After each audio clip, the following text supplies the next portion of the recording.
কংগ্ৰেছত থাকোঁতে ৰাহুলক বুঢ়া আঙুলি দেখুৱাইছিলোঁ। মই কংগ্ৰেছত ৰজাৰ দৰে আছিলোঁ। মই এনেকৈ ভৰি চুই থকা নাছিলোঁ নহয়। মই কংগ্ৰেছত দমত আছিলোঁ যেতিয়া আছিলোঁ। কংগ্ৰেছত থাকোঁতেতো মই দমত আছিলোঁ। কেতিয়াবা তলত থকা দেখিছিল নেকি মোক? মই ৰাহুল গান্ধীক বুঢ়া আঙুলি দেখুৱাই আহিছোঁ। এইটোৱে পাৰ্থক্য। অসমীয়াৰ পাৰ্থক্য এইটোৱে। মই ৰাহুল গান্ধীক বুঢ়া আঙুলি দেখুৱাইছিলোঁ, লুৰিণজ্যোতি গগৈ ভৰিত ধৰি আহিছে।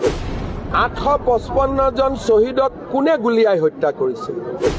ৰাহুল কালি সংবাদ মাধ্যমৰ আগত এটা বৰ বিষয় উত্থাপন কৰিছে, যিটো বিষয় আচলতে এটা অসাংবিধানিকেই, যে ভৰিত ধৰি আমি কাম কৰিছোঁ, এনেকুৱা ধৰণৰ কথা। তেওঁ যিহেতু ভৰিত ধৰা শব্দটো ক'ব পাৰে, গতিকে আমিও অকণমান তেখেতৰ এইবোৰ ফটো দেখুৱাব খুজিছোঁ। এখন অকণমান চাই লওক। মুখ্যমন্ত্ৰীক মনত পেলাই দিব খুজিছোঁ। এইখন আৰু আছে দুই এখন।